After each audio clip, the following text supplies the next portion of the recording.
The key to building passive income online is to build an audience. Any creator's goal is to accumulate and grow their group of loyal followers through adding value to them over time. And YouTube is one of the best ways to do this.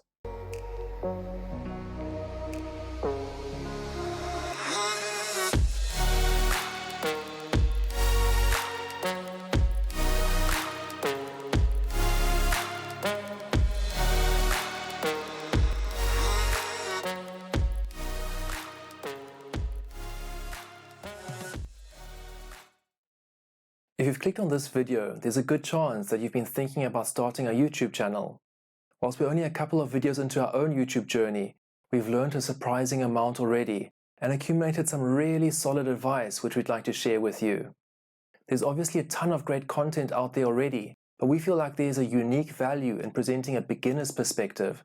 Hopefully it's more relevant to a lot of you watching this video right now. Our hope is that after watching this video, you'll have more than enough insight to dive into your own content creation journey. So let's get right into it. Let's start off by discussing what motivated us to start a YouTube channel.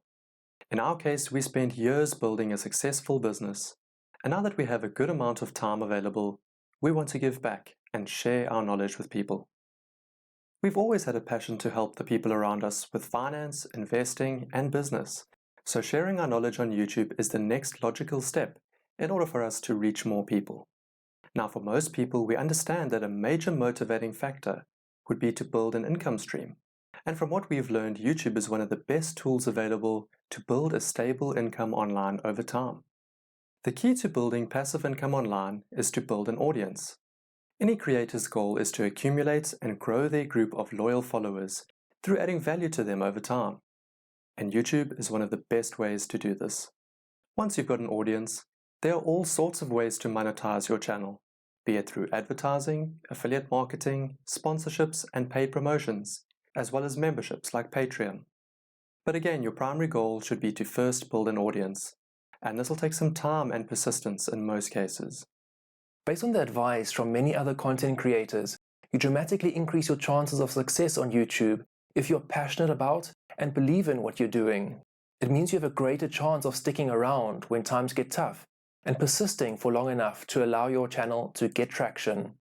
We've heard many people say that a realistic expectation for most people is a timeline of 2 years with 100 videos before your channel really starts building traction. And this may sound daunting, but the beauty of it is that if you persist and you succeed, you'll be on your way to growing a digital empire. On the other hand, we've heard many people being approached for sponsorships after reaching just 1,000 subscribers and other YouTubers being monetized with just 5 videos on their channel. For those of you unaware, you need to achieve 4,000 watch hours and 1,000 subscribers before YouTube allows you to monetize your channel through ad revenue. We like to think about YouTube videos as your own portfolio of digital assets, like having a digital investment portfolio, which keeps paying you income each and every month, and which can keep working for you passively in future. Once your channel gains traction, each video you produce will essentially be another small income-producing asset you've accumulated, which is working to earn more money for you, even while you sleep. And this is a life-changing idea for most of us. Okay, so let's take a look at what exactly you need to get started.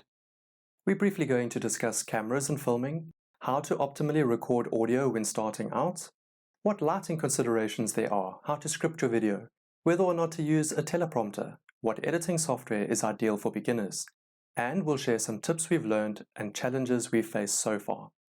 So in our case, we've put in a little more effort than we needed, simply because we like to be professional. That's just who we are. But if you have a smartphone, you can get started right away without having to spend any money or waste any time trying to achieve perfection. And this is the approach we would definitely recommend for most people. Get started, then improve over time. In our case, we're also using our smartphones to film. We're using the Samsung Galaxy S21, Samsung Galaxy A52, and the Samsung Galaxy Note 8. As you can see, some of the phones aren't the latest, but they still have great quality settings. We put 3 phones set up on entry-level tripods at different angles just for some variety. But this is overkill for most people. A single phone and single camera angle is more than sufficient in most cases. A small tripod will definitely help, but to get started, simply hold the phone steady and use the front-facing camera, or better yet, prop it up somewhere. Ideally, you want to position the camera lens just below your eye level if you can. There's really no need to worry about buying an expensive camera when cell phone cameras are so good these days. Certainly not if you're doing talking head videos like we are. And in fact, we actually film on a lower quality setting just because the maximum quality setting creates huge video files, which makes it all around more difficult to work with. You need more space on your phone, more space on your computer. Files take longer to copy and convert, and if you don't have a fast computer, you may struggle to edit your content. Most of the professionals on YouTube seem to recommend filming on the maximum phone setting, which in our case is UHD, which stands for Ultra High Definition 4K footage. But as beginners, this just doesn't make sense for all the reasons mentioned. So we film in FHD, which stands for Full HD, and the quality is more than good enough without all the issues to slow you down and frustrate you. Again, we want to remove as much friction for ourselves in the beginning as possible. Don't get hung up on perfection. Perfection slows you down. Next, let's quickly talk about lighting. So because we're filming in a dark room without much external light coming in, we've introduced some artificial light over here to help light our studio. We bought 4 cheap LED lights at a hardware store for under $5 each, and they work great. Cameras struggle in low light conditions, so if you see your footage looking a little bit grainy, lighting is more than likely the culprit. Now, if you want to get started right away without having to spend any money or set up a studio, simply film your footage in a room with lots of natural light. Sit next to a big open window or film outdoors. If you do decide to film outdoors, just monitor the audio quality in case the wind distorts this. The reason we opted to film in a room with no natural light was because we wanted to control every aspect of the lighting. Depending on the length of the footage, if you let natural light in, cloud movements as well as your cell phone camera's auto brightness setting may result in the video not having a consistent lighting. What you may realize when trying to set up your lights in your studio is that shadows are cast behind you, and if you have your back to a wall, the shadows can be distracting to the viewer. To eliminate this issue, we mounted our LED spotlights onto super affordable light stands so that the light was overhead, which meant the shadows were not visible behind us. It's a good idea to take a few seconds of test footage and check what it looks like on your computer, just to be sure you're happy with the quality of the light before you film your entire video. So what about your sound setup? Cell phone microphones produce very good sound quality, and to get started as soon as possible, there's really no reason not to just rely on the built-in mic and use the simple sound recorder that comes with your phone. In fact, we had an issue with how the sound from an external mic was captured by one of our laptops, and luckily we didn't have to re-record our video because the sound recorded by the cell phone was good enough. As long as you pick a spot that doesn't have too much background noise, echo or wind, the built-in mic should work great. If you want to upgrade your sound quality pretty dramatically, we recommend getting a simple $15 lavalier mic that clips onto your t-shirt, something like the Boya BY-M1. This is a highly rated mic and puts some of the more expensive brands to shame when it comes to quality and value. We'll put a link to it in the description below. If you go this route, you'll need a device to plug the mic's stereo jack into. Many new cell phones and laptops don't have a stereo jack anymore, so you'll need to buy a simple converter to accept the stereo input. We'll link some options for Apple and Android devices below. We used the Boya mic in conjunction with an old HP laptop and used an application called OBS Studio to record the audio. You can also use Audacity. Both applications are free and we'll put a link in the description for you. But again, remember that you can just use your cell phone mic to get started, and then later upgrade your sound quality when you are ready. Whichever route you decide to go, just be sure to test your sound quality by recording a short segment and playing it back. Make sure you are happy before recording your full video. And as a tip, it's always good to have a backup sound recorder if you can. If you have an old cell phone lying around, set this up as a backup recording device, just in case. The last thing you want is for the sound quality to be unusable on your primary device, and then have to re-record the entire video because you don't have a backup. Okay, so you're ready to record. How do you prepare for what you're going to say? There are 2 different methods that we'd like to recommend here, and this is going to depend entirely on your preference and your personality. Either you can type out a complete script that you basically read back to the camera, or you can create a summarized script using only bullet points, basically as a prompt for what you want to say. Each method has advantages and disadvantages. The summarized script is great because you can write it up much faster, and because it's not typed out word for word, it can result in a more natural speaking style. In other words, it won't sound like you're reading. The issue, however, is that unless you're already pretty comfortable on camera, and you have some prior public speaking skills, you may struggle to get through what you need to say. Something important to bear in mind here is that you don't want to be spending unnecessary time filming. The longer it takes to get through the script, the more editing work you'll have. And of course, the larger your video files will be, which takes longer to copy, longer to convert for editing purposes, and just isn't very efficient all round. But again, if you're comfortable on camera and you know exactly what you want to say, because you're passionate about your content, this method can work really well. What we found personally is that it's easier for us to type out the whole script in the beginning, so that we didn't have the added pressure of trying to remember exactly what we wanted to say, while still having to worry about everything else. Being on camera is uncomfortable for a lot of us in the beginning, so having a pre-produced script does take a lot of pressure off, and it does free you up mentally so you can focus a bit more on your delivery, in other words on your tone, your hand gestures, facial expressions, and so on. Now, in saying that, bear in mind that if you go the full script route, you will need to decide between two methods of delivery. Either you'll need to quickly read a sentence off the script and then look up into the camera and try and deliver your line smoothly and repeat this process until the script is done. Or you need to have some form of teleprompter. There's some great DIY videos showing you how to make a teleprompter at home for under $30. Alternatively, you can purchase one for under $100. But if you don't want the expense up front, you can just use an old cell phone or laptop for this. There's tons of free teleprompter apps you can use. The one downside with just using a teleprompter app without the actual teleprompter, however, is that you'll not be staring directly into your phone lens. In other words, if you are using your phone to record and you're reading off the teleprompter app on your phone screen, your eyes will naturally be looking down. Similarly, if you're recording with your phone's camera, while reading the script off your laptop next to or below it, you'll noticeably be looking off to the side. This isn't ideal, but it's also not the end of the world for your first few videos. Remember, we're not looking for perfection in the beginning. Small incremental improvements is what we're after. Having a script definitely does allow you to get through your filming much quicker, so whilst it does take more time up front to type out the entire script, it saves you a lot of time in the production process with filming and editing the footage. And just bear in mind that we are speaking here from a beginner's perspective.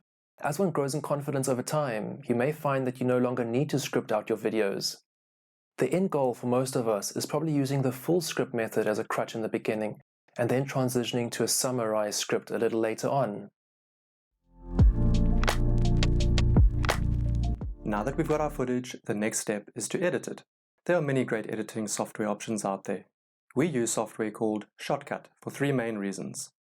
Firstly, it's completely free. Secondly, it was frequently part of the top 5 free editing software recommendations on YouTube. Thirdly, it's not overly complicated. As beginners, we don't yet have the skills to operate the best software on the market. And we don't need all the complex features that something like Adobe Premiere Pro, for example, has to offer. We need to spend our time on producing videos at this stage, not learning how to use complicated software. Our suggestion would be spend a few minutes watching a quick tutorial video on the software, just to get familiar with the basics. It'll end up saving you a lot of time and frustration. Something we recently discovered, and which we didn't find anywhere in our research, is that cell phone cameras produce footage that is variable frame rate, whereas editing software requires footage that is constant frame rate. So when you drop your cell phone recorded footage into editing software like Shotcut, you're prompted with a compatibility error. To solve this issue, you have two options. Either you can use external software like Handbrake to convert your videos, or you can let Shotcut handle the conversion for you. It really sounds more complicated than it is, but it's not a big deal. We just thought we'd mention it so that you're aware of it. When it comes to editing, we suggest not getting too fancy in the beginning, but trying to add lots of B-roll.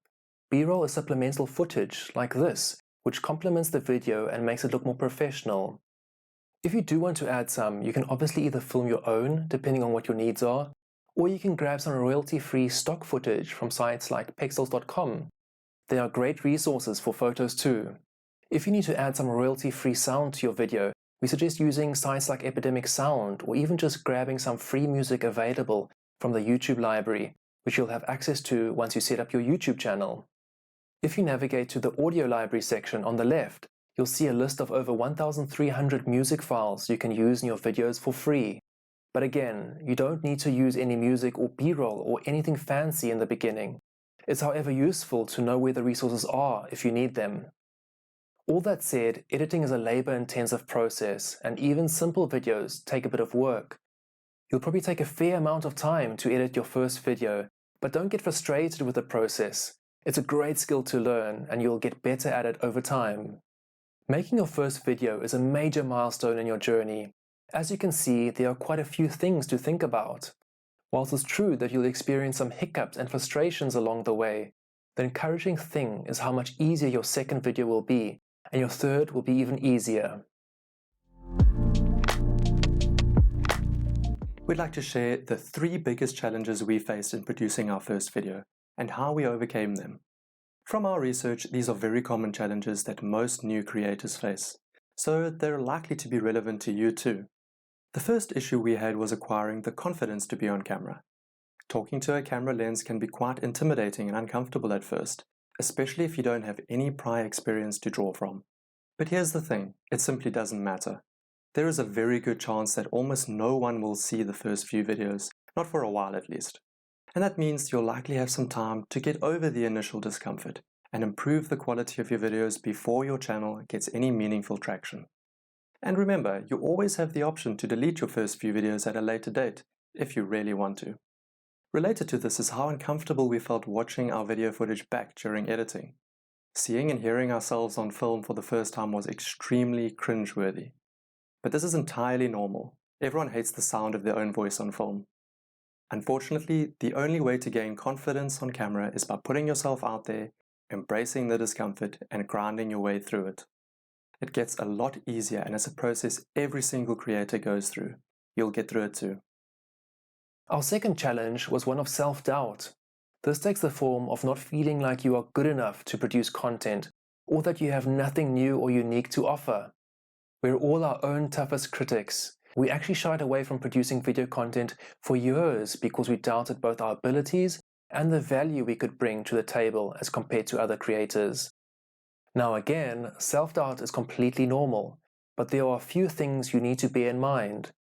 First, the best content rises to the top. This means that the majority of videos you watch on YouTube are likely to be top quality videos produced by someone who has been in the game for years. And this massively distorts our perception of what the average creator looks like. Do yourself a favor, pick your favorite creator and scroll back through their videos to their first few videos.